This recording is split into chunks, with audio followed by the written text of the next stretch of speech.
Я хочу еще раз повторить эту логику. Мы категорически против расширения НАТО за счет новых членов на Востоке, потому что это, представляет для нас общую угрозу дальнейшее распространение НАТО к нашим границам. Не мы же двигаемся к НАТО, а НАТО двигается к нам. Поэтому говорить о том, что Россия ведет себя агрессивно, по меньшей мере не соответствует здравой логике. Мы, что ли, пришли на границу куда-то? К нам же подошла инфраструктура НАТО. Вот это первое. Второе. Почему так опасно возможное принятие Украины? Но есть же проблемы. Вот европейские страны, в том числе Франция, считают, что Крым, допустим, является частью Украины. А мы считаем, что это часть Российской Федерации. И если будут предприняты попытки изменить эту ситуацию военным путем, а в доктринальных документах Украины прописано, что Россия противник, и возможно возвращение Крыма военным путем, представьте, что Украина член НАТО. 5-я статья не отменена. Наоборот, господин Байден, президент Соединенных Штатов, недавно сказал, что 5-я статья – это абсолютно императив и будет исполнен. Значит, возникнет военная конфронтация между Россией и НАТО. Я спросил на пресс-конференции в прошлый раз, нам что, воевать с НАТО? Но я хочу и вас спросить, есть же вторая часть этого вопроса. А вы хотите воевать с Россией? Вы спросите своих читателей, зрителей, пользователей интернет-ресурсами. Вы хотите, чтобы Франция воевала с Россией? Но ведь так оно и будет. Но вы понимаете или нет, что если Украина будет в НАТО и военным путем будет возвращать себе Крым, европейские страны автоматически будут втянуты в военный конфликт с Россией. Конечно, потенциал объединенной организации НАТО и России несопоставим. Мы понимаем. Но мы также и понимаем, что Россия одна из ведущих ядерных держав. А по некоторым компонентам, по современности даже многих опережает. Победителей не будет. И вы окажетесь втянутыми в этот конфликт помимо своей воли. И вы даже не успеете глазом моргнуть, когда будете исполнять пункт 5 Римского договора. Господин президент, конечно, не хочет этого развития. И я не хочу. И я не хочу. Je le rappelle encore une fois, en avril 2008,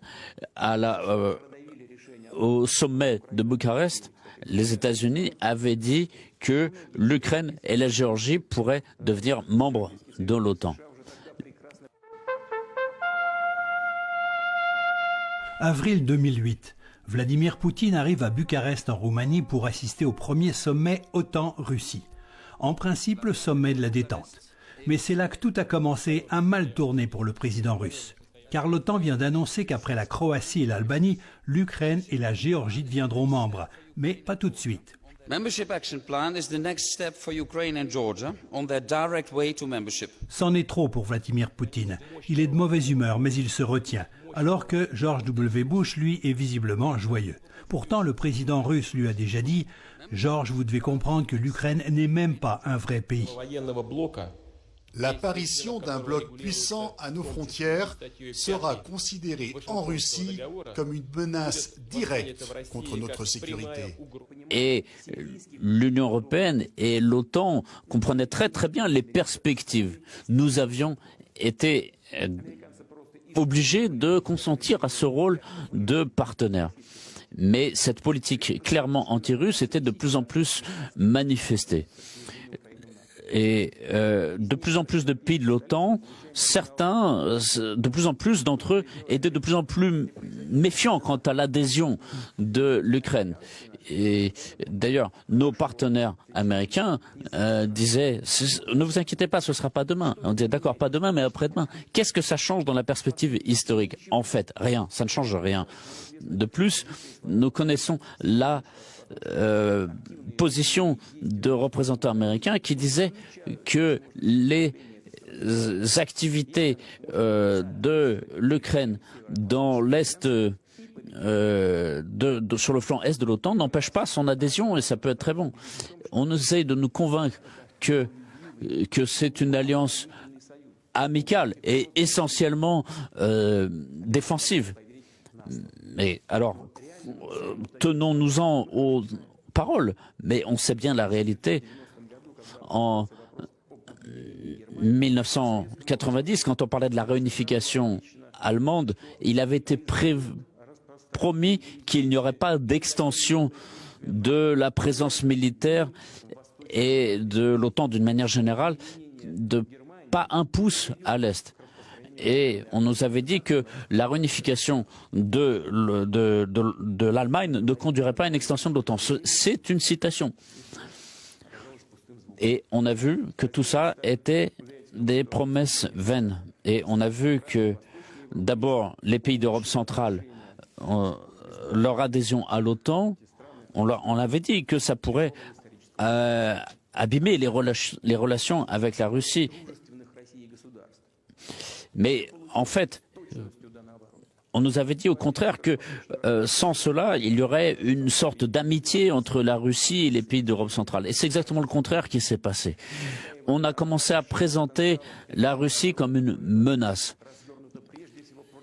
Et les armements qui étaient déployés étaient essentiellement tournés contre la Russie. Dans les années 90 et au début des années 2000, grâce à l'ouverture, à la transparence des relations entre la Russie, notre bonne volonté avec les partenariats occidentaux, le partenariat était très bon. La Russie a rempli toutes ses obligations.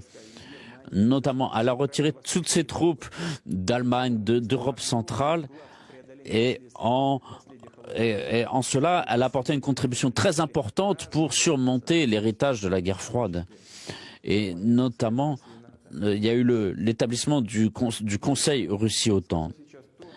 Mais je veux dire une chose que je n'ai jamais dite en public. Je le dis pour la première fois.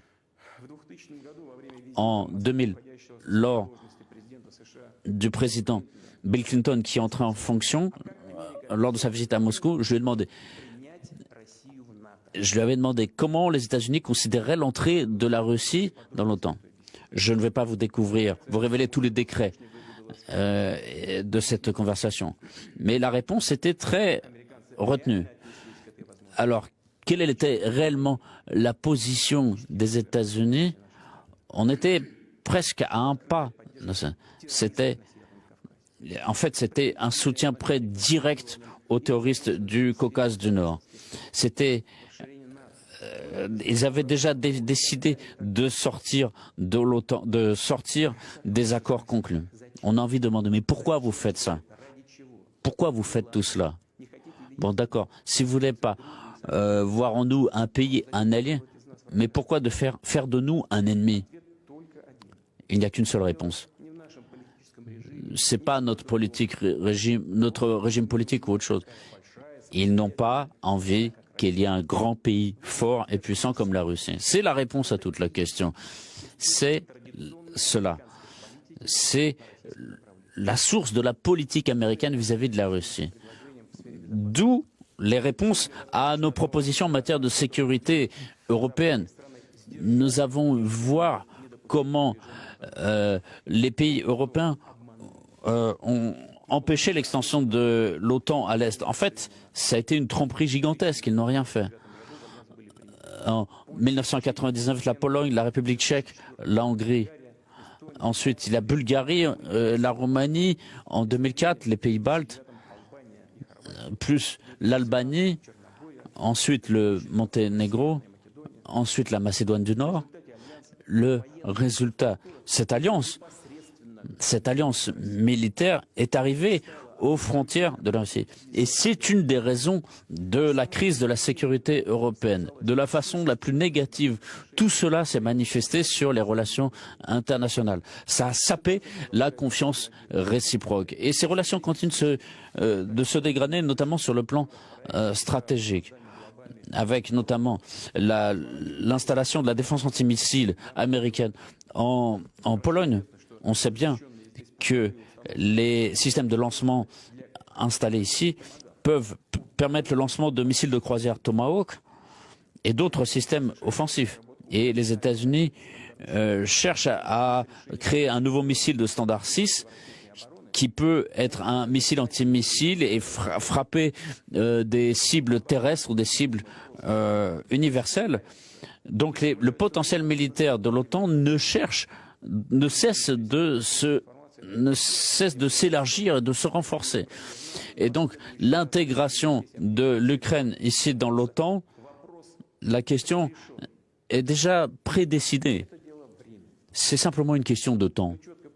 Nous comprenons très très bien qu'avec un tel scénario, la menace pour la Russie augmente considérablement. Et j'attire l'attention sur le danger d'une frappe imprévue, immédiate. Et dans les documents stratégiques américains, cela est entériné. Il y a la notion de frappe préventive et qui est contre l'adversaire. Alors l'adversaire de la Russie, on sait très bien qui c'est la Russie.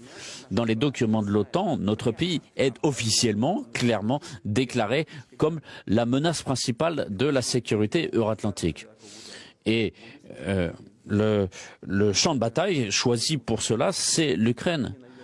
Et je pense que si nos ancêtres avaient entendu ça, ils n'y auraient pas cru. Et nous-mêmes, on n'aimerait pas y croire aujourd'hui. Et pourtant, c'est ce qu'on voit aujourd'hui. Et je pense que je voudrais que vous le compreniez, en Russie et en Ukraine.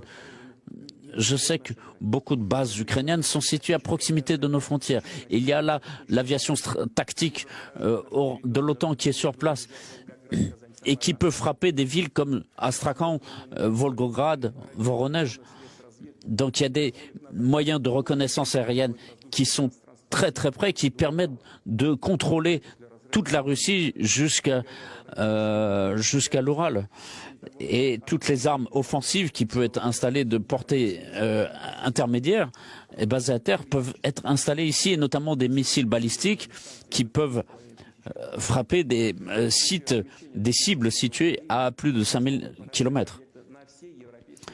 C'est-à-dire que les armes déployées en Ukraine peuvent frapper toute la partie européenne de la Russie jusqu'à l'Oural, voire même au-delà. C'est notamment le cas des missiles Tomahawk. Certains pour 7 ou 8 minutes pour atteindre Moscou, ou 4 ou 5 minutes, voire pour certains. Donc c'est vraiment le couteau sous la gorge. Et je n'ai aucun doute, je pense bien qu'ils ont l'intention de mettre en œuvre leur plan. Et c'est ce qu'ils ont fait dans le passé, dans l'extension de l'OTAN vers l'Est, de tel ou tel pays aux frontières de la Russie, en ignorant complètement nos avertissements, nos préoccupations. Excusez-moi, ils ont craché dessus et ils ont fait ce qu'ils voulaient, ce qu'ils estimaient nécessaire. Il y a 3 points essentiels. Pour nous, le premier, c'est la non-expansion de l'OTAN vers l'Est. Deuxièmement, c'est le non-déploiement d'armes offensives à proximité des frontières de la Russie. Et troisièmement, c'est le retour à la situation telle qu'elle était en 1997, quand l'acte fondateur des relations Russie-OTAN avait été signé. Et nos propositions fondamentales ont été ignorées. Nos partenaires occidentaux, encore une fois, ont ressorti des formules toutes faites, disant que chaque pays a le droit de choisir librement l'alliance qui garantira sa sécurité et que n'importe quel pays peut entrer dans l'alliance. Donc en fait, rien n'a changé. On a toujours les mêmes références à la fameuse politique de la porte ouverte de l'OTAN. Et en plus de ça, on utilise le chantage, notamment le chantage au moyen des sanctions. De toute façon, ils vont imposer des sanctions de toute façon au fur et à mesure que la souveraineté industrielle et économique de la Russie continue de se renforcer. Ils trouveront toujours des prétextes, indépendamment de la situation. Le but est le seul, c'est contenir, dissuader le développement de la Russie, comme cela se faisait à l'époque, sans aucune justification, simplement parce qu'on existe. Nous ne céderons jamais sur notre souveraineté, nos intérêts et nos valeurs nationales. Pardonnez-moi l'expression, mais nous n'en avons rien à foutre de toutes leurs sanctions. Un diplomate russe a exprimé sans fioriture le sentiment qui prédomine à Moscou. Dans la crise ukrainienne, les menaces occidentales ne feront pas plier la Russie. Et pour cause, les sanctions promises pourraient même avoir des effets positifs sur l'économie russe, explique l'économiste Hélène Clément-Pithiou. La Russie a des armes par rapport à ces sanctions. D'abord, elle a l'habitude d'en avoir.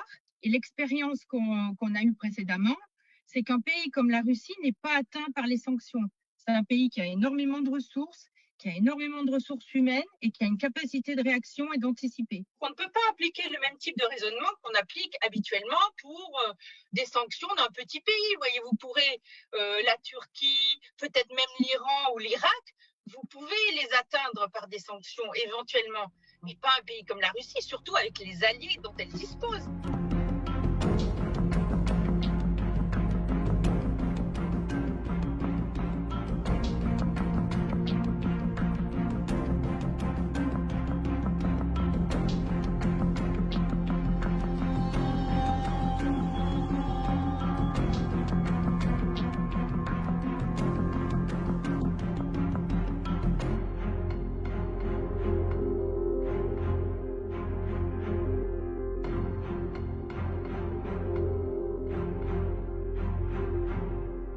La Russie va changer le placement de ses réserves. Elle va moins avoir de réserves en dollars ou en euros. Elle va augmenter l'or, elle va augmenter les autres monnaies. Voilà, donc si c'est ça qu'on veut comme effet, parce que vous savez, la Russie a des ressources. En novembre 2021, elle avait autour de 620-630 milliards de réserves au total, or et devises. 6e place dans le monde. Donc, il y a une quantité de dollars, mais effectivement, les placements en dollars sont importants dans les réserves russes. Et donc, la question de contrer les sanctions, ça sera de liquider ces réserves. Et ça ne veut pas dire les liquider pour en faire autre chose, non, pour replacer dans d'autres monnaies de réserve ou éventuellement racheter de l'or. C'est facile pour la Russie d'acheter de l'or. Elle en produit des quantités. Tous les pays de la route de la soie qui vont dédollariser. Je ne pense pas que la Chine va pas suivre la Russie sur ce domaine-là. Elle va en profiter. C'est la voie ouverte. Donc, il va y avoir un effet boomerang sur... Je pense que toutes ces choses-là sont que de la communication. Les États-Unis savent très bien qu'ils ne peuvent pas prendre ce risque. Donc, ils lancent la piste. Les Européens la travaillent sans avoir calculé ce que ça allait leur coûter. Mais les Américains ne vont pas le faire. Je pense qu'on est dans un domaine d'intimidation et de communication parce que ça n'aura pas l'impact qu'ils souhaitent avoir.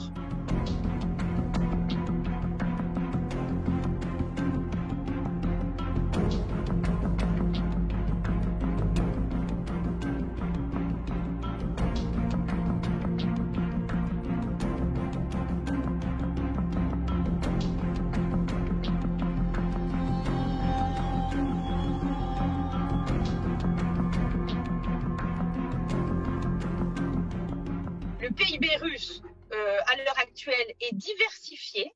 Une importante part du PIB, c'est vraiment l'agriculture à l'heure actuelle. Vous voyez, donc ça, on l'oublie. Alors que vraiment, la Russie a gagné il y a quelques années un des plus grands marchés du monde agricole, l'Égypte.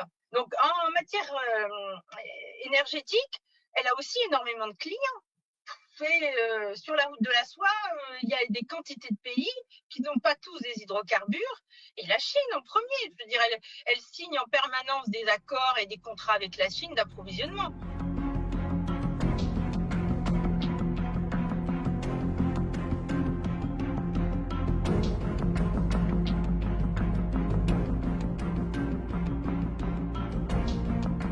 On s'imagine que la Russie n'a pas d'autre système alternatif, ce qui est faux. Elle a déjà mis en place avec la Chine des systèmes communs avec des systèmes de cartes intégrés. Alors, c'est le réseau des cartes MIR.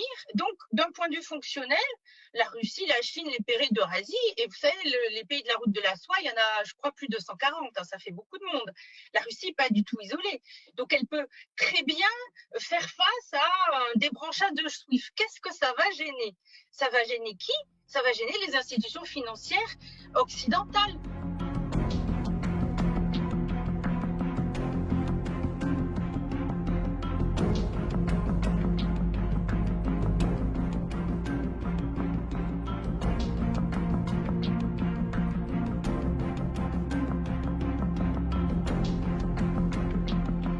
On a déjà imposé à la Russie des sanctions et on s'est aperçu qu'en fait, on a un effet boomerang. C'est pas la Russie qui est atteinte, au contraire, elle est même favorisée par les sanctions parce qu'elle peut avoir une politique beaucoup plus interventionniste à cause des sanctions. Et donc, on l'a vu, par exemple, dans l'agriculture russe ces dernières années. On a même pu qualifier de miracle agricole ce qui s'est passé en Russie. La Russie est devenue le premier exportateur mondial de céréales. Là, en ce moment, on voit un boom de l'élevage, de toutes sortes de types d'élevage. Donc, c'est un moyen de rattraper le retard. Ça, les Occidentaux ne se rendent pas compte qu'en imposant des sanctions à la Russie, ils accélèrent le processus de modernisation du pays, et voire même aussi de modernisation technologique. On s'attendait à des effets positifs des sanctions, et ils ont été positifs. En revanche, l'Europe n'avait pas du tout mesuré, et en particulier la France. En revanche, en France, alors là, on est les bons élèves du système, quoi. Donc, je pense que si on applique de nouvelles sanctions encore, dans le fond, c'est les banques françaises qui vont être les plus touchées.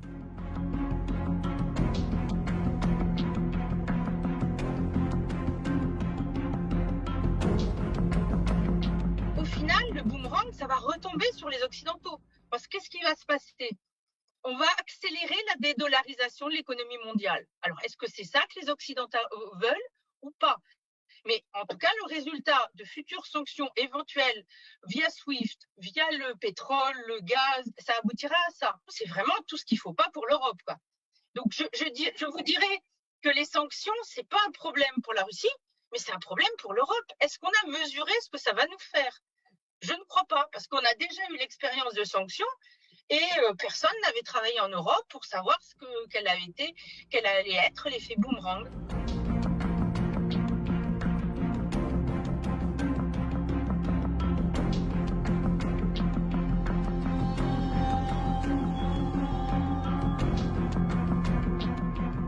Disons que les États-Unis peut-être se rendent compte que dans cette hypothèse-là, ils pourront toujours se réconcilier avec la Russie d'une manière ou d'une autre, mais ceux qui en auront fait les frais, encore une fois, ce sera l'Europe.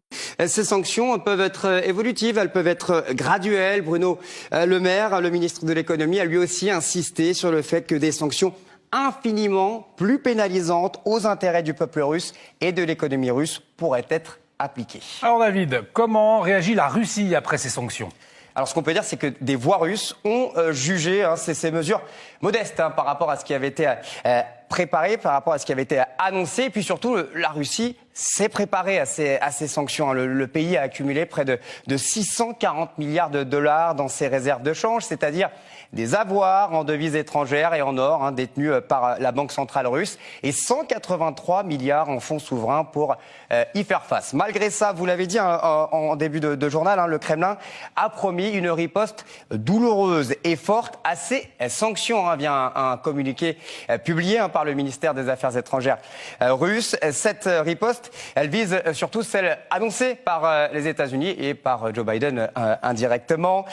Moscou a insisté également sur le fait que la Russie reste ouverte au dialogue et à la diplomatie. Une réponse indirecte à l'annulation des rencontres entre Sergei Lavrov et Antony Blinken qui devaient avoir lieu ce jeudi, et celle prévue avec Jean-Yves Le Drian vendredi à Paris. Alors, en ce qui concerne ces rencontres, ça devrait se décanter d'ici la semaine prochaine, puisque vous le savez, chaque camp espère trouver une issue diplomatique à cette crise.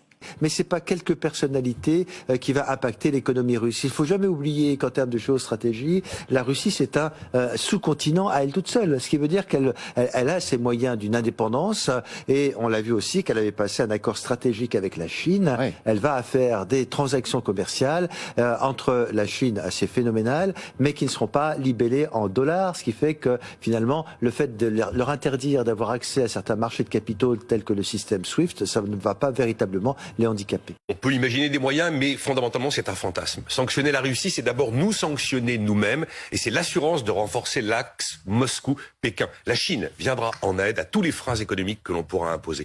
La Russie, elle est sous sanctions économiques depuis 2014.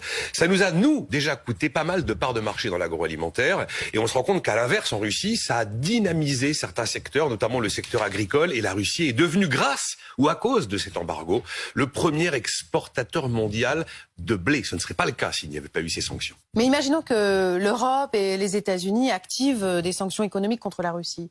Quelles sont les sanctions envisageables? On a tout envisagé, par exemple, bloquer empêcher les proches de Vladimir Poutine de voyager ou encore geler leurs avoirs, sauf que tous les proches de Poutine sont sur le territoire russe et leurs avoirs ont déjà largement été rapatriés. Essayer de couper l'accès au dollar. Oui, mais les Russes se sont déjà très très largement éloignés du dollar. Il y a que 10% de leurs hydrocarbures qui sont vendus en dollars aujourd'hui. En 2013, c'était 100%. Ils ont mis en place un fonds souverain, ce qui permet au pays d'avoir une forme d'autarcie et ils ont considérablement gonflé leur stock d'or de 450 tonnes en 2007, ils sont passés à 2300 tonnes d'or. Donc ça n'est pas une arme efficace.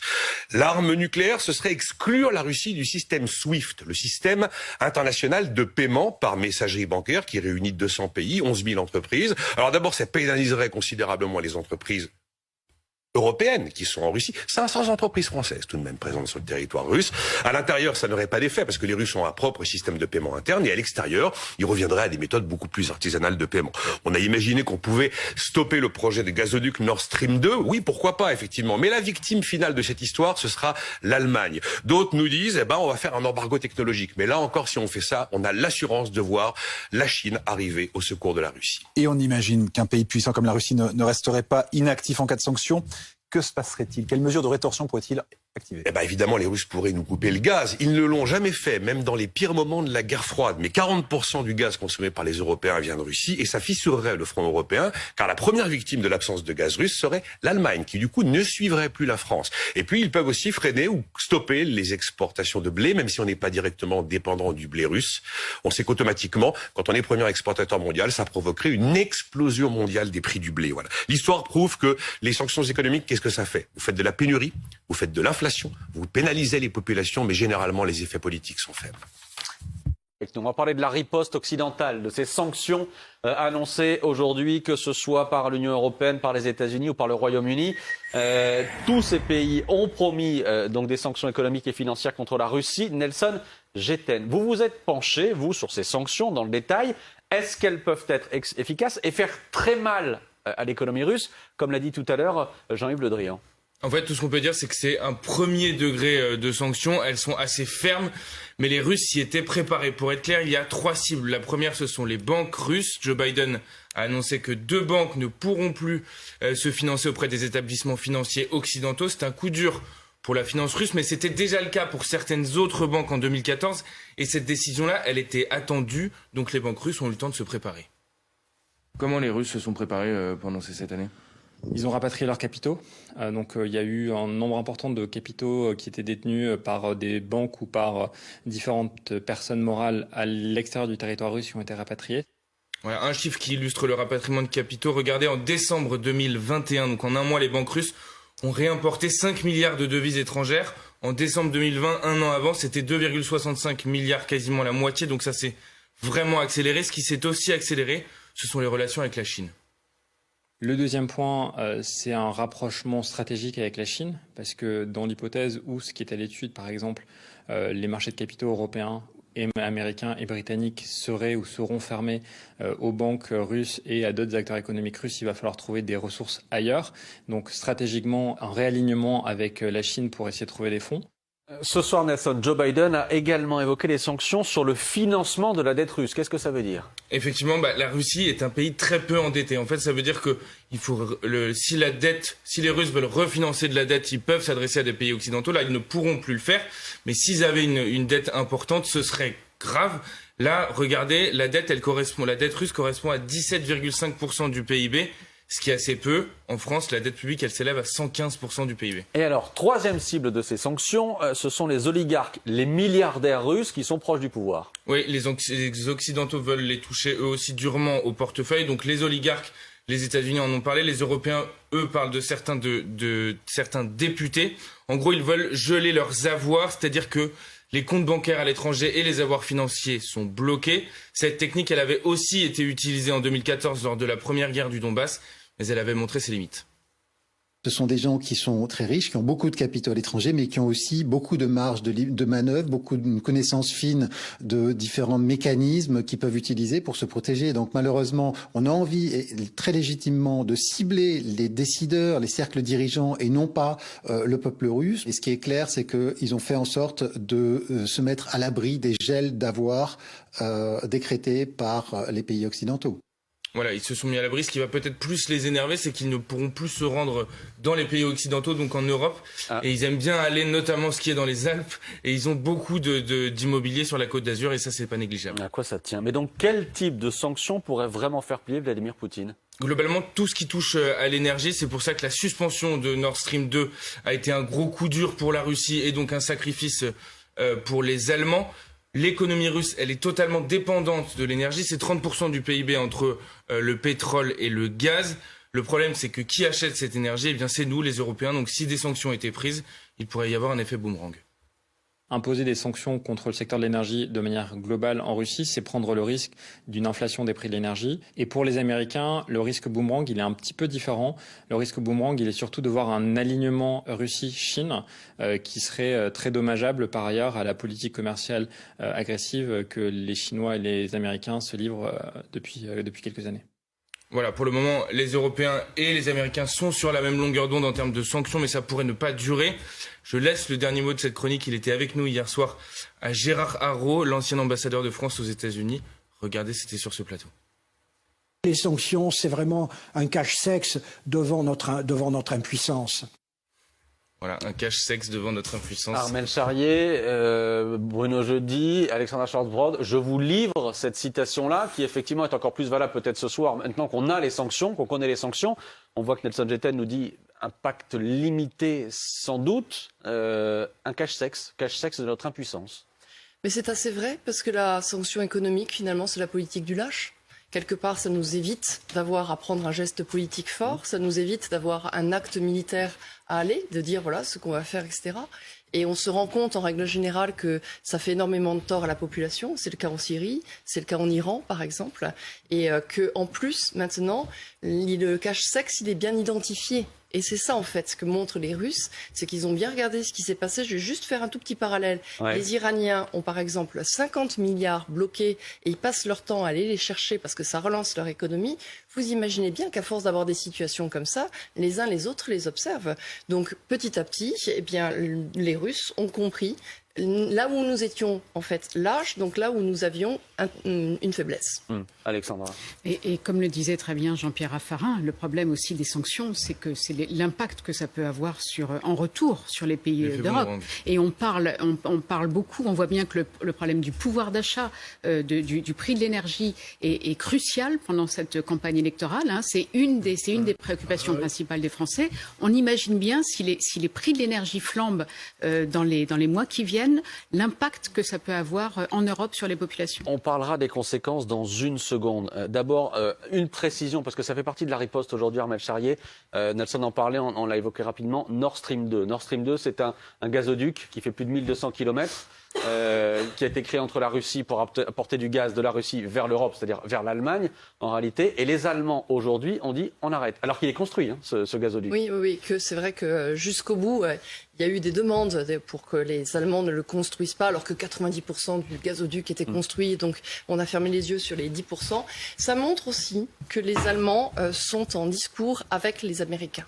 Et que lorsque il y a cette demande, c'est eux effectivement qui prennent cette décision, mais que derrière, les Américains ont demandé très clairement que ce soit le cas. Parce qu'en plus, c'est compliqué pour les Allemands, parce que vous savez, comme on est quand même dans une logique aujourd'hui où on cherche l'énergie verte, les Allemands, en fait, pour quelque part verdir leur énergie, ils ont abandonné du gaz, et donc du coup, ils achètent le gaz russe, là où nous, les Français, on essaie de verdir le nucléaire. Alors, donc pour eux, la conséquence va être grave. Ces derniers mois, les prix du gaz ont flambé, d'une part parce qu'il y a cette forte reprise mondiale, mais aussi parce que la Russie a diminué ses exportations de gaz vers l'Union européenne. Si on s'attaque au gaz russe, eh bien, on va renforcer cette pression sur l'offre, finalement, qui sera moins importante et qui ne pourra pas couvrir l'intégralité de la demande. Alors, certes, aujourd'hui, les Français bénéficient d'un bouclier tarifaire, mais jusqu'à quand le gouvernement français français pourra protéger les ménages français contre cette hausse des prix du gaz sur les marchés mondiaux. Et puis il y a un autre élément aussi qui est très important, c'est que 35% des produits pétroliers viennent aussi de Russie. Donc là aussi, il faut s'attendre à une forte augmentation du prix du pétrole et donc à une forte augmentation des prix du carburant. Et puis il y a fort à parier que si les Européens infligent des sanctions à la Russie, eh bien cette dernière va répliquer. Souvenez-vous, en 2014, l'embargo russe sur le porc européen avait eu de lourdes conséquences sur la filière porcine française. Dernières sanctions en date qui viennent d'être annoncées par Joe Biden, le président américain, qui dans un communiqué affirme qu'il a décidé d'imposer des sanctions contre le gazoduc Nord Stream 2. Le président américain qui précise que ces sanctions s'ajoutent à la première salve de sanctions qui ont été annoncées hier. Younes Belfella, on vient de l'entendre, donc nouvelle sanction prise par Joe Biden ce soir concernant le gazoduc Nord Stream 2. On savait que l'Allemagne avait déjà suspendu son autorisation. Alors qu'est-ce que ça signifie cette nouvelle sanction de Joe Biden ce soir? Déjà pas de nouvelles par rapport à la position politique américaine. On sait parfaitement que les Américains étaient contre le projet de Nord Stream 2 bien avant la guerre ou la tension entre la Russie et l'Ukraine. Maintenant, la question qui s'impose, c'est quelles sont les alternatives, on va dire, pour les Allemands. Parce que sur le plan économique, c'est un projet qui était très très coûteux, un grand projet énergétique. Maintenant, est-ce qu'il faut penser à chercher d'autres fournisseurs qui peuvent amener du gaz pour les Européens dans une période qui est très très critique? Bon, il y a des personnes qui parlent de Norvège, l'Algérie, l'Azerbaïdjan, c'est des pays qui ont cette possibilité avec des gazoducs. Ou bien l'autre alternative qui est le gaz liquéfié, et ça c'est plus coûteux en matière de transport, des capacités de transformation et aussi d'infrastructures. Et c'est là où les Américains ont posé quand même une certaine alternative. Ils ont dit, ben voilà, on peut proposer du gaz, soit américain, australien ou même du Qatar pour les pays européens. Donc la question du coût et du temps est largement importante dans ce genre de prise de décision. Et c'est surtout aussi la crédibilité et la confiance dans les relations économiques entre des pays européens, en l'occurrence l'Allemagne, avec la Russie, parce qu'en fin de compte, la Russie c'est un voisin des Européens, c'est les Européens qui sont les plus concernés par des relations avec les Russes et c'est pas les Américains. Et puis alors que le Canada et le Japon ont aussi infligé des sanctions cette nuit à la Russie, en plus de celles des États-Unis et de l'Europe, la mesure de représailles la plus forte pour le moment a donc été annoncée par l'Allemagne, Berlin qui a gelé le gazoduc Nord Stream 2, Joe Biden qui vient d'annoncer une nouvelle sanction contre ce gazoduc, un projet au cœur des tensions géopolitiques depuis plusieurs années. Clément Pernia. C'est ce qui ressemble à un projet maudit. Nord Stream 2, petit frère du gazoduc Nord Stream en activité depuis 2012, devait relier la Russie à l'Allemagne par la mer Baltique. Un tube de 1230 km capable de faire transiter 55 milliards mètres cubes de gaz par an, au cœur des polémiques depuis plusieurs années. Promu par le géant russe Gazprom, le projet, estimé à plus de 10 milliards d'euros, a été cofinancé par 5 groupes européens du secteur de l'énergie, dont le français Engie. Le nouveau pipeline permettrait ainsi de doubler les capacités de transport de gaz depuis la Russie via la mer Baltique. Après plus de 3 ans de travaux, Nord Stream 2 est totalement achevé depuis l'automne dernier, mais sa mise en service reste en suspens. La raison, un blocage juridique de la part du régulateur énergétique allemand qui doit certifier le consortium exploitant le gazoduc comme un opérateur indépendant, faute de quoi il ne respecte pas la législation européenne et allemande du secteur. Avant cela, le projet avait déjà fait face à de multiples obstacles. Le tracé de l'acheminement contourne l'Ukraine et prive ainsi le pays de ressources financières importantes liées au transit du gaz russe sur son territoire. En 2019, sous Donald Trump, les États-Unis avaient pris des sanctions contre les entreprises impliquées dans la construction, interrompant un temps les travaux. Nord Stream 2 a longtemps suscité la défiance des Américains qui redoutent une dépendance accrue de l'Union européenne au gaz russe. Celui-ci représentait déjà plus de 40% des importations de gaz naturel de l'Union en 2019. De quoi faire réagir il y a quelques semaines les pays européens et les États-Unis. Les États-Unis et l'Union européenne œuvrent conjointement à l'approvisionnement continu, suffisant et en temps utile, de l'Union européenne en gaz naturel, provenant de diverses sources à travers le monde, afin d'éviter les chocs d'approvisionnement, y compris ceux qui pourraient résulter d'une nouvelle invasion russe de l'Ukraine. Nous partageons également l'objectif d'assurer la sécurité énergétique de l'Ukraine et l'intégration progressive du pays dans les marchés du gaz et de l'électricité de l'Union européenne. L'impact environnemental de Nord Stream 2 fait également l'objet de critiques depuis plusieurs mois. L'Allemagne y voyait quant à elle un moyen d'asseoir sa position de carrefour énergétique européen. Ce chantier gigantesque pourrait pourtant connaître un arrêt définitif. Le chancelier Olaf Scholz a décidé de suspendre Nord Stream 2 et menace la Russie d'autres sanctions. En décidant de renoncer au nucléaire, Angela Merkel n'avait peut-être pas imaginé les défis auxquels serait confrontée la 4e puissance économique du monde. C'est ainsi que le magazine Der Spiegel titrait il y a quelque temps déjà « L'Allemagne déraille ». Comment en effet assurer l'avenir énergétique en dépendant tellement du gaz russe, sans diviser les partenaires européens et surtout sans fâcher l'allié américain? Comment tenir tête à Vladimir Poutine sur la Syrie, l'Ukraine, la Crimée et la tentative d'assassinat de l'opposant Alexei Navalny quand on achète plus de la moitié de son gaz naturel à la Russie? Le cas allemand est emblématique. Au-delà des soucis de Mme Merkel, il nous confronte à la fragilité de toute l'Europe engagée dans sa transition énergétique, mais qui dépend de fournisseurs pas forcément amis, souvent imprévisibles et soumis à des tensions régionales de plus en plus vives. L'Union européenne doit importer, bon an mal an, près de 75% du gaz dont elle a besoin. Et un gazoduc en particulier, d'une longueur de 1200 km, attise les tensions entre l'Allemagne, les États-Unis, la Russie et même au sein de l'Union européenne. Olivier Kohler. C'est un chantier colossal reliant la Russie à l'Union européenne. Nord Stream 2, un projet vital, hautement stratégique pour l'Europe et surtout pour l'Allemagne. Un gazoduc géant qui permettra de doubler les capacités d'exportation de gaz russe. Ce chantier de 12 milliards d'euros, menacé aujourd'hui par les sanctions américaines, le gazoduc provoque de lourdes frictions entre Angela Merkel et la nouvelle administration Biden. Joe Biden représente les intérêts des États-Unis. Moi, je représente ceux de la République fédérale d'Allemagne. De mon point de vue, ces sanctions extraterritoriales ne sont pas correctes. Initié il y a 10 ans par l'ancien chancelier allemand Gerhard Schröder, grand ami de Vladimir Poutine, Nord Stream 2 empoisonne les relations entre l'Allemagne et les États-Unis, qui voient d'un très mauvais œil l'Union européenne pactisée avec la Russie de Poutine et le géant Gazprom. Le président Biden considère que c'est une mauvaise idée.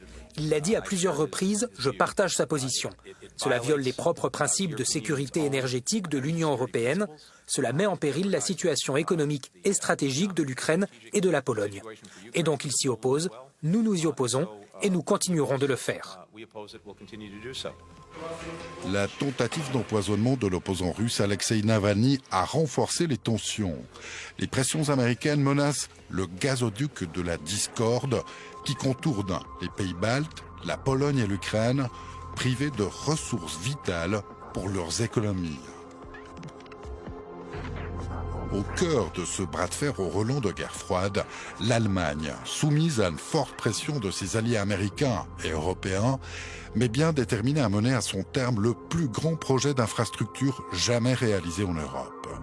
Mais Angela Merkel se retrouve au cœur d'une bataille géopolitique qui s'annonce difficile, révélatrice des divisions profondes de l'Union européenne qui, faute d'entente, laisse Washington s'ériger en ultime arbitre. Alors, pour revenir, donc le but des Américains, évidemment, c'est des objectifs géopolitiques, des objectifs économiques. Les Américains sont en train de devenir un gros producteur de gaz grâce au gaz de schiste. Guerre des prix. Exactement. Ouais. Ce qu'essayent de faire donc les Américains, c'est de pouvoir exporter leur gaz de schiste en Europe. Parce qu'à la production, le gaz de schiste, c'est moins cher que le gaz naturel russe. Exactement, il est très bon marché. C'est moins cher que le gaz russe, à la production. À la production, c'est meilleur marché. Par contre, il va falloir le travailler, donc le compresser, le refroidir, et puis ensuite le transporter. Puis c'est là, du coup, qu'on est plus cher qu'une fois qu'on arrive en Europe. Une fois qu'on arrive en Asie, on est plus cher que sur le gaz qui est local. Est-ce que ce Nord Stream 2 est absolument essentiel pour le futur de l'Allemagne et en transition énergétique? Eh bien, elle pourrait s'en passer. Alors, il faut savoir que il y a 2 tuyaux. Hein. Le premier donc il avait qui été fonctionne, enfin qui livre du gaz déjà. Voilà. Ouais. Et puis ensuite, le deuxième est arrivé, c'était après Fukushima. C'était là où on repensait un peu l'avenir énergétique du pays, notamment avec le charbon et puis 2, le nucléaire. Ouais. Mais pas seulement, c'est qu'il y a aussi toute l'industrie allemande qui a besoin de gaz pour chauffer, pour fabriquer des voitures, hein, mais également pour la pétrochimie. C'est BASF qui était l'un des plus grands investisseurs dans ce projet-là pour pouvoir justement recevoir une matière première bon marché afin de faire des produits qui peuvent être soit du plastique, soit des engrais, etc.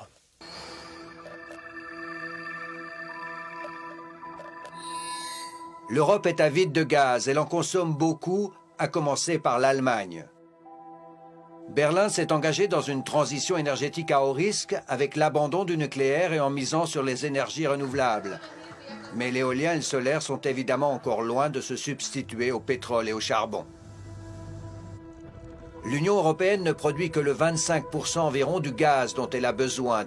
Tout le reste est importé et la Russie est depuis longtemps le principal fournisseur de l'Union à hauteur de 40%. Viennent ensuite la Norvège, européenne mais pas membre de l'Union, 18%, l'Algérie 11%, au 4e rang, le Qatar. Ces fournisseurs appartiennent tous au club, somme toute très fermé, des producteurs mondiaux de gaz, dans lequel les États-Unis et le Canada, grâce au gaz de schiste, se taillent une part de plus en plus imposante.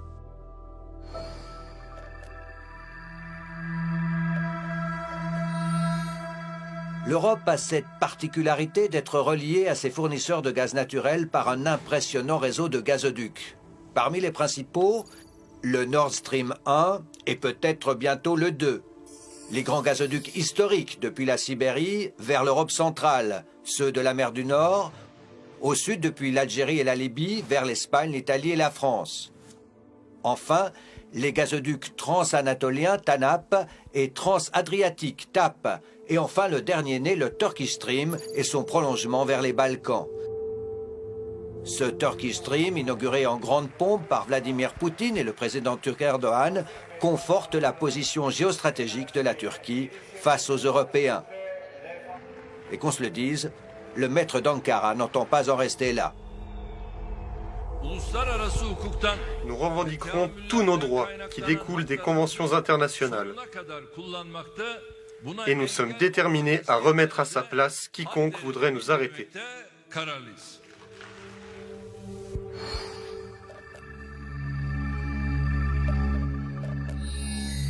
Contre vents et marées, contre l'Union européenne et au mépris des frontières maritimes existantes, la Turquie s'est lancée durant l'été 2020 dans une vaste campagne de prospection en mer Égée. 6 acteurs se disputent ou se partagent les gisements de gaz découverts en Méditerranée orientale: Grèce, Turquie, Chypre, Liban, Israël et l'Égypte. Le gisement Aphrodite en particulier fait monter la pression du côté de Chypre, où le président Erdogan conteste la souveraineté maritime chypriote. Des escarmouches entre des navires de guerre grecs et turcs durant l'été 2020 ont même fait craindre le pire.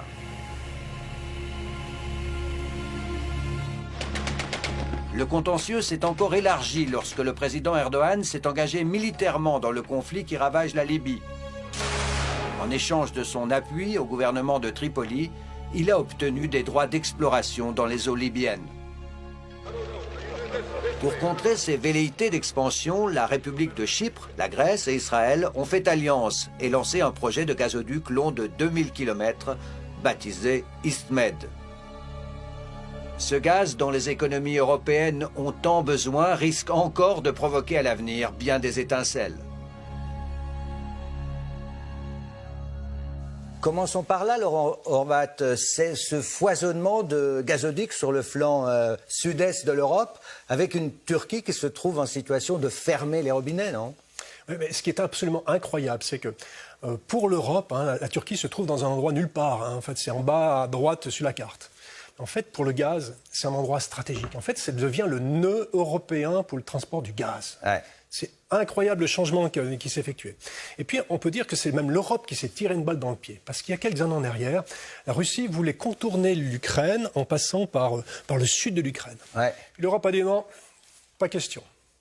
Vladimir Poutine, qui est toujours très créatif, s'est dit « Ok, ce qu'on va faire, c'est qu'on va relier la Russie à la Turquie. Ouais. Puis vous, Européens, alors maintenant c'est à vous débrouiller d'aller vous brancher sur la Turquie, mais en plus vous allez demander l'autorisation à M. Erdogan pour pouvoir l'accès. C'est ce qu'on appelle un peu le double effet qui se coule, hein.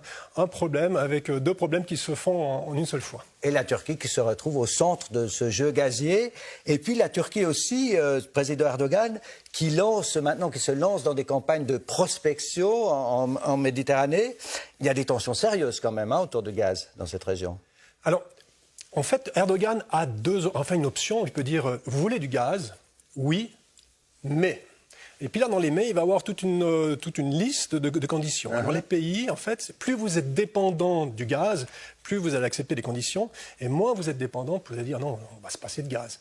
Et là, pour l'instant, il a toutes les cartes dans les mains parce qu'en fait, tout le sud de l'Europe est totalement dépendant du gaz. Mais ces prospections qu'il mène en Méditerranée, c'est aussi pour assurer sa propre autonomie énergétique, non ? Alors, évidemment, la Turquie consomme beaucoup de gaz qui vient de la Russie. Ouais. Il y a la possibilité, parce que maintenant, au milieu de nulle part, là, en Méditerranée, il y a beaucoup de gaz, notamment vers Israël, vers Chypre et vers la Grèce. Alors eux, ils disent, mais nous, on veut également notre part du gâteau. Hein. Et c'est là où tout le monde, en fait, se la joue personnel et puis regarde ses avantages pour lui. Et puis aussi, on pourrait en parler brièvement, ce nouveau couloir gazier maintenant qui se développe entre la mer Caspienne, Turkménistan, Azerbaïdjan, nouveaux acteurs du gaz, et puis de nouveau vers la Turquie. Eh bien exactement, hein, vous avez tout le Moyen-Orient, vous avez tous les anciens pays soviétiques, et tout transite de manière incroyable par la Turquie. Et pendant ce temps-là, on a vu aussi la Russie se tourner vers la Chine. Il y a ce grand gazoduc qui s'appelle Force la Sibérie, je crois que c'est ça, oui. Force la Sibérie. Oui, voilà. Alors, là aussi, c'est des marchés... En économie, il y a un dicton qui dit si vous avez un client, il y a des dépendances. Si vous en avez deux, vous avez la concurrence. Alors, que fait la Russie? La Russie dit, écoutez, Europe, si vous ne voulez pas mon gaz, je vais le vendre à la Chine. Et puis, à la Chine, il dit, écoutez, la Chine, si vous ne voulez pas mon gaz, je vais le vendre à l'Europe. Le prix augmente un petit peu, ça ne vous dérange pas. Donc, en fait, c'est un jeu, en fait, entre les deux puissances, l'Europe et l'Asie. Et puis, cette Europe, quand on regarde la carte, alors, elle a besoin de beaucoup de gaz, elle doit en importer pratiquement les 3/4, je crois. Et puis, elle est entourée des principaux gisements gaziers au monde. Oui, en fait, dans les producteurs de gaz, il y en a très peu. On peut dire que dans le pétrole, il y en a 20. Ouais. Dans le gaz, il y en a 10. Ouais. Et puis, pour le nucléaire, en gros, il y en a 5, quoi. Donc, il n'y a que 10 grands producteurs. Producteurs d'uranium. D'uranium, oui, d'uranium, et donc, pour le gaz, il y a très peu de pays. Et l'Europe est entourée de ces pays, notamment la Norvège, le Moyen-Orient maintenant et la Russie. Pour l'Occident, pour commencer, est-ce que le prix de l'énergie risque d'augmenter? C'est ce que dit le président américain, les autorités françaises également. C'est inévitable, Philippe Simoneau? Alors d'abord, il faut rappeler pourquoi il y a des sanctions économiques. Première question. Il y a des sanctions économiques parce qu'on ne fait pas la guerre. Parce qu'on a décidé que le pays en question n'était pas dans l'OTAN, et donc on reste sur des sanctions économiques. Voilà, ça c'est la première chose. Alors, ces sanctions économiques, il y en a qui sont plutôt folkloriques, c'est-à-dire ces oligarques qu'on essaye d'atteindre au portefeuille. À quoi ça sert très concrètement Je pense que ça sert à rien, c'est simplement un effet d'annonce, parce que ces oligarques ont été prévenus depuis plusieurs semaines qu'on allait les punir, et donc, à mon avis, ils ont déjà pris leurs précautions et leur argent n'est pas atteignable. La chose la plus sérieuse, c'est évidemment cette affaire du gaz et du gazoduc Nord Stream. Alors, il faut rappeler aussi là, pourquoi Nord Stream? C'est parce que l'Allemagne, du temps de Mme Merkel, qui nous a fait un sacré tour ce jour-là, a abandonné le nucléaire. Et c'est une décision absolument personnelle, quasiment dictatoriale de la part de Mme Merkel. Du coup, elle a mis l'Allemagne, en quelque sorte, en dépendance du gaz russe. Voilà. Et donc, c'est une situation, évidemment, pénible pour un pays comme l'Allemagne. Alors, la décision du chancelier actuel a surpris, parce que on ne s'attendait pas à ce qu'il la prenne aussi rapidement. Et les conséquences, c'est que... Bon, je vais être caricatural. Dans cette affaire, il y a deux grands pays pétroliers, n'est-ce pas? Il y a la Russie, ou pétrolier, ou qui produit du gaz. Il y a la Russie et il y a les États-Unis. C'est les deux grands piliers pétroliers de cette planète pour le moment. Et donc, la fermeture de Nord Stream, si elle est actée, si elle continue, ça veut dire que le prix du gaz va augmenter, le prix du pétrole va augmenter. Aujourd'hui, il a atteint quasiment $100, ce qu'on n'avait pas vu depuis longtemps, ce qui est gravissime, évidemment, pour le monde entier, et particulièrement, évidemment, pour nous. On va le sentir à la pompe. Et par conséquent, le gaz de schiste, le pétrole de schiste américain, à ce niveau de $100, redevient rentable, même hyper rentable, parce que le coût de production du pétrole de schiste américain est aux alentours de $50. Donc on va pouvoir faire repartir, n'en déplaise aux écologistes qui sont évidemment contre, on va pouvoir faire repartir cette industrie pétrolière américaine qui a véritablement bouleversé le marché pétrolier dans les 10 dernières années. C'est-à-dire que les États-Unis sont devenus une puissance pétrolière majeure. Donc finalement, Philippe Béchade, je me tourne vers vous. Ces sanctions prises contre la Russie, elles ont aussi des conséquences négatives pour les pays occidentaux, en tout cas pour les pays européens. Ça, il est certain que les coûts énergétiques vont s'en ressentir. Ils s'en ressentent déjà et de façon extrêmement sensible. Il y a un déficit manifeste d'énergie. Alors après, que l'on produise de l'électricité à partir du charbon, avec beaucoup de carbone, avec du gaz, avec du pétrole, peu importe, tout augmente. Mais je voudrais aussi resituer un petit peu là ces questions de pénurie d'énergie dans l'état des stocks. Parce que les Américains, eux, connaissent bien ça. Ils ont toujours des réserves stratégiques importantes, ou en tout cas, ils veillent véritablement à ce que ces réserves leur permettent de faire face à un coup dur géopolitique. Or, nous, en Europe, cette année, nos réserves de gaz souterraines, alors ça concerne surtout l'Allemagne, elles sont à peine à 60%. L'optimal, c'est environ 75%. On en est donc assez loin. On est même aujourd'hui 27% en deçà des niveaux de réserve que l'on avait l'année dernière, exactement à la même période de l'année. Donc, quand on entend nos ministres nous dire on ne manquera pas d'énergie, on a des réserves, on est paré, on est bordé, je dois dire que si vous regardez historiquement, nos réserves n'ont jamais été aussi faibles depuis 4 ou 5 ans. Autrement dit, une escalade des tensions, d'éventuelles contre-sanctions russes tomberait au moment où nous sommes les plus vulnérables en termes de réserves. Alors, il y a quand même des gens qui s'en sont aperçus, et notamment Engie. Alors, par quoi ça se traduit ? Bien, tout simplement, Engie a commandé l'affrètement de plusieurs méthaniers. Engie n'avait rien fait de tel l'année dernière à pareille époque, et ils s'y sont même pris largement en avance, puisque ces commandes, en fait, remontent à fin janvier. Autrement dit, on va dire que dans le milieu de l'énergie, il y a quand même des gens qui sont un petit peu au courant de ce qui va se passer. Mais le problème, c'est que même avec 20 méthaniers supplémentaires qui arriveraient dans les ports européens, plusieurs problèmes se posent. D'abord, 20 méthaniers, ça ne suffirait pas évidemment à compenser une fermeture du robinet de gaz via l'Ukraine ou via Nord Stream 1 et de très loin. Le Qatar, qui fabrique aussi du GNL, mais dont les capacités aujourd'hui sont encore embryonnaires, elles seront opérationnelles à partir de 2024-2025, le Qatar a dit qu'il ne pouvait pas vraiment fournir assez de GNL. Alors après ça, on va se tourner vers l'Azerbaïdjan, on va se tourner évidemment vers les États-Unis, mais si eux ont du gaz liquéfié en quantité, le problème c'est qu'une fois que les méthaniers vont arriver sur nos côtes, nos ports ne sont pas équipés pour décharger des millions de mètres cubes. Pour l'instant, ce n'est encore qu'à l'état de projet. D'ailleurs, le port de Hambourg a décidé effectivement de muscler, d'augmenter ses capacités de déchargement.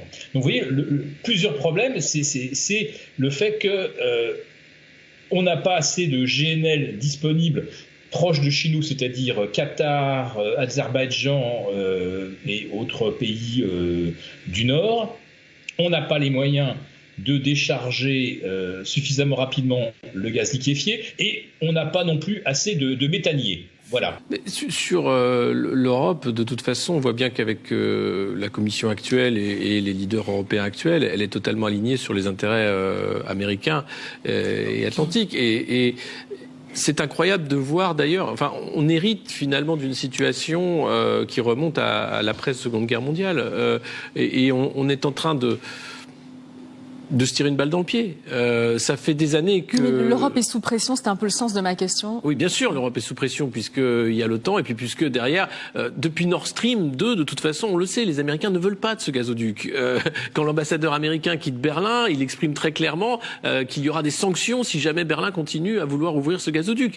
Il le dit, mais mot pour mot, dans son discours de départ. Donc les États-Unis sont dans une attitude, comme d'habitude, de supérieur devant ces vassaux qui doivent accepter maintenant d'acheter du gaz qatari, du gaz de schiste américain qui va venir par bateau. Alors après, on peut faire de grandes conférences sur le climat, parler du réchauffement climatique, mais en l'occurrence, on s'en fiche.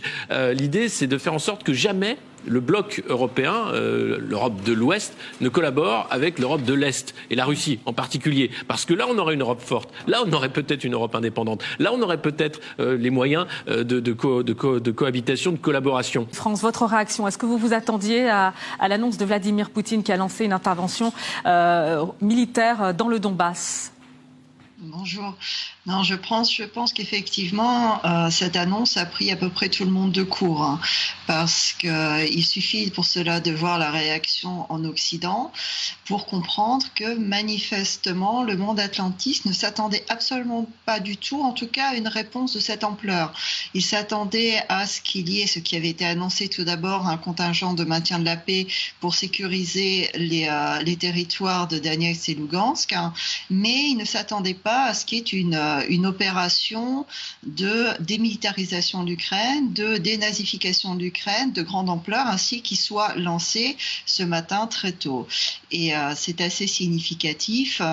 Et je me sens que c'est une réponse très forte qui a été apportée par la Russie, à la fois à l'intensification de l'activité de l'armée ukrainienne sur le front après la reconnaissance par la Russie de l'indépendance de LNR et DNR, mais également suite à l'annonce des sanctions prises par l'Europe et les États-Unis suite à cette reconnaissance d'indépendance.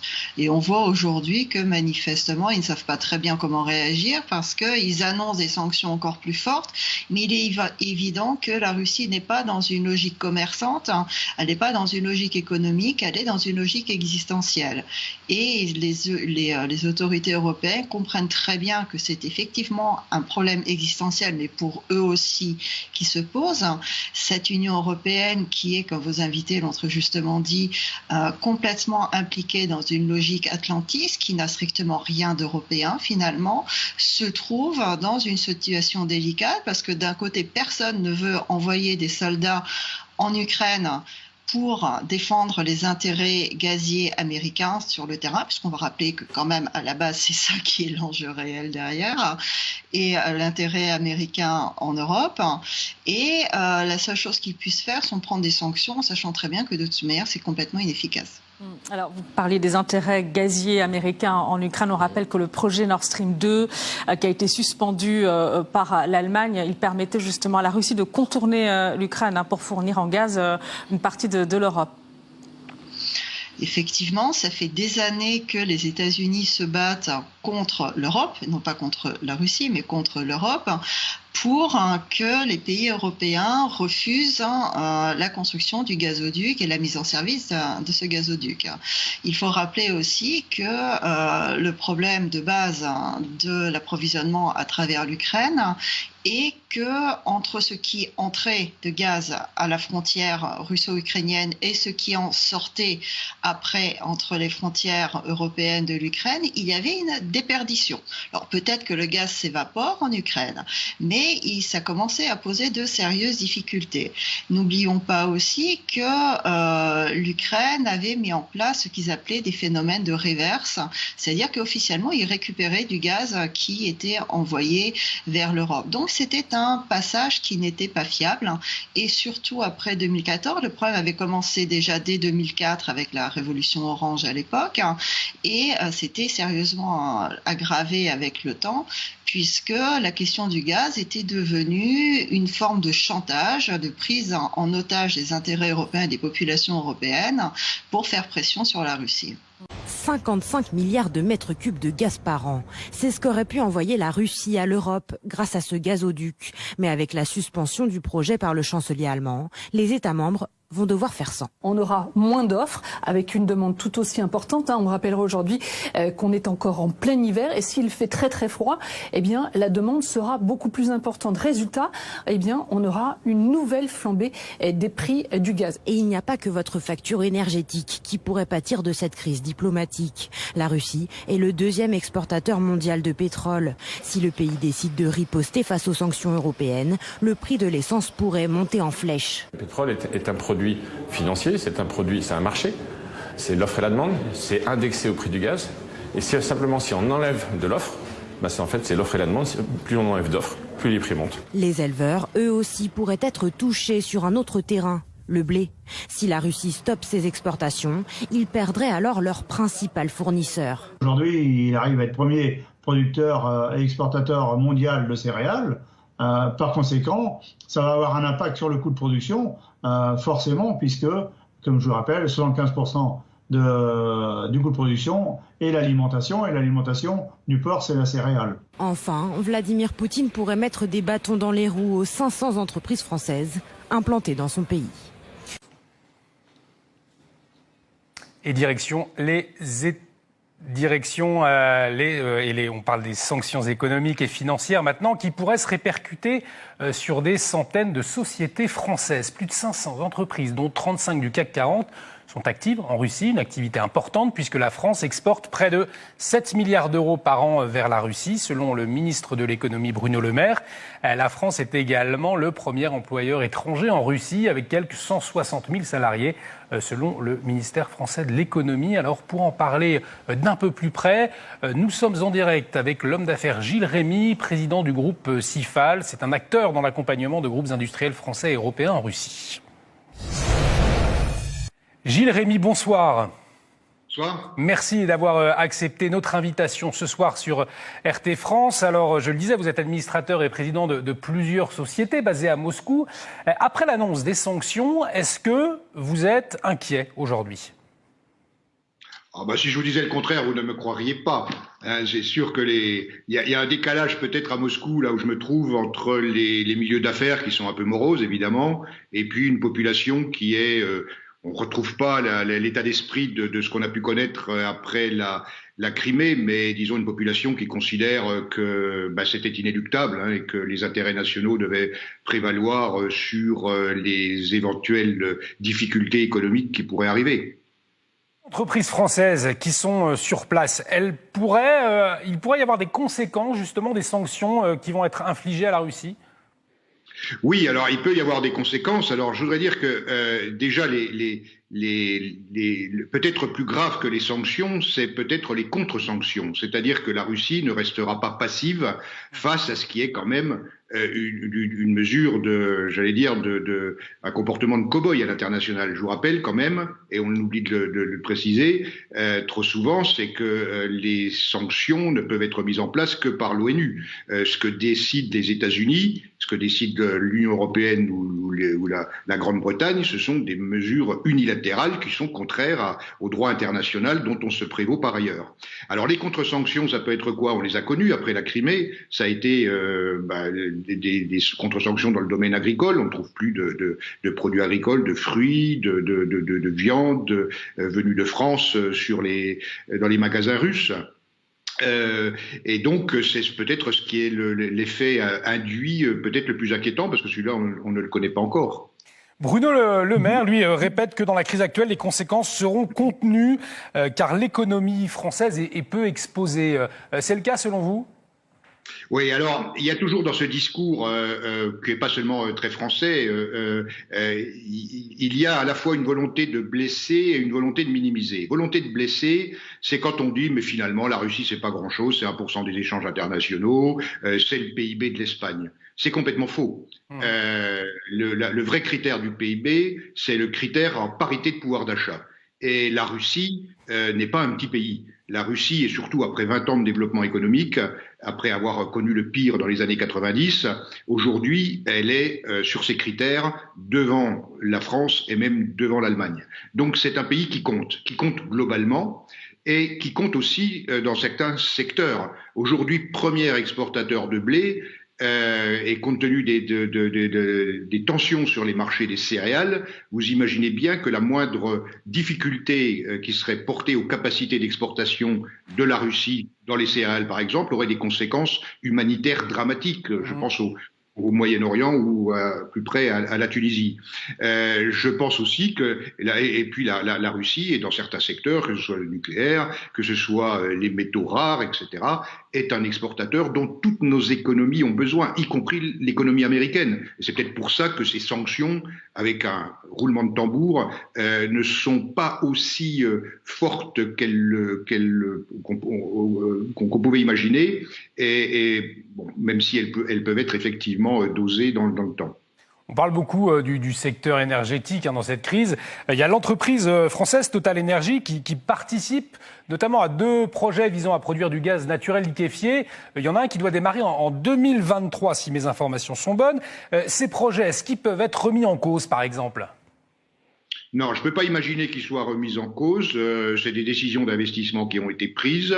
N'oublions pas que Total est minoritaire dans ces projets, que les financements qui ont été mis en place, et notamment après la première vague de sanctions post-Crimée, ont fait que les instruments financiers échappent pour l'essentiel au dollar.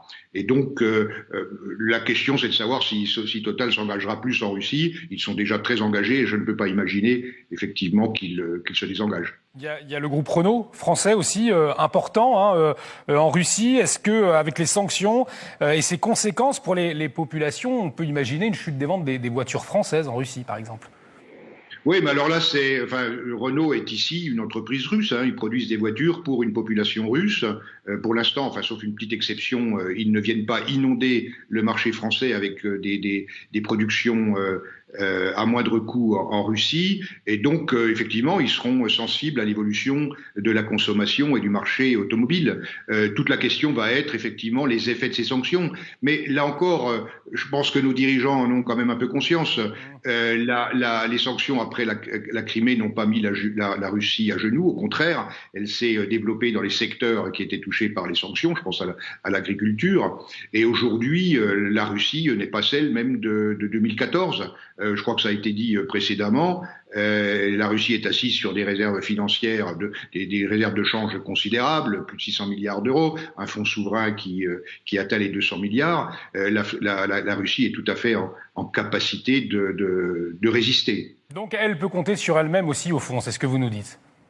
Oui, elle peut compter sur elle-même. Elle est moins dépendante que des pays, des pays occidentaux aux échanges internationaux, très certainement. Oui. Merci beaucoup, Gilles Rémy, pour votre éclairage ce soir. Je le rappelle, vous êtes président du groupe CIFAL. Vous interveniez depuis Moscou. Emmanuel Leroy, justement, sur une éventuelle intervention militaire occidentale, même si pour l'instant il n'en est pas question, c'est ce qui de toute façon se dit dans toutes les chancelleries. Et ça dépend des heures qui vont se dérouler, ça dépend de l'évolution de l'opération militaire russe aussi dans le Donbass. Certainement, mais je peux vous donner d'ores et déjà la réponse, et pourtant je ne suis pas devin, il n'y aura pas d'intervention militaire de l'OTAN. Qu'est-ce qui vous permet d'en être aussi sûr? Je vais vous expliquer pourquoi. Pour revenir justement sur les propos du général Trinquant, s'il est vrai que cette réaction russe a entraîné une espèce de remise en forme de l'OTAN, en tout cas une remise sur le devant de la scène de cette organisation dont Emmanuel Macron nous disait il y a peu qu'elle était en état de mort cérébrale, dans la pratique on va s'apercevoir que le roi est nu. Et plus précisément, en parallèle, que l'OTAN n'a pas la capacité de faire ce qu'elle dit faire, c'est-à-dire protéger ses membres. Et c'est cela, en fait, ce que voulait, à mon avis, obtenir également le président Poutine, c'était de mettre l'Occident face à la réalité. La réalité, c'est que depuis 2013 et répété en 2018, la Russie a démontré qu'elle avait une capacité technologique en matière militaire très largement supérieure à celle de l'Occident. En 2013, c'était pour arrêter la guerre que la France et les États-Unis voulaient faire contre le régime de Bachar el-Assad. Et ça a été répété en 2018 sous la présidence Trump, où, après une pseudo-agression chimique, l'armée américaine et de toute façon, ce scénario d'une intervention, Alexis Poulain, personne n'en veut, puisque s'il y a une intervention occidentale contre la Russie, la Grande Russie, ça signifie quoi? Une guerre mondiale? Ah là, pour le coup, oui, c'est la guerre, parce que déjà ce matin, on entend c'est la guerre, c'est la guerre, c'est la guerre. Pour le moment, c'est des opérations militaires sur le sol ukrainien avec les républiques séparatistes, et c'est extrêmement limité. Si on a une escalade avec cette réponse occidentale d'engagement de troupes sur le sol ukrainien, c'est la guerre, effectivement. Et je ne vois pas l'intérêt de cette guerre. Hormis le cadre otanien, quel cadre est-ce qu'on peut imaginer pour une intervention militaire occidentale? L'Union européenne pourrait faire cavalier.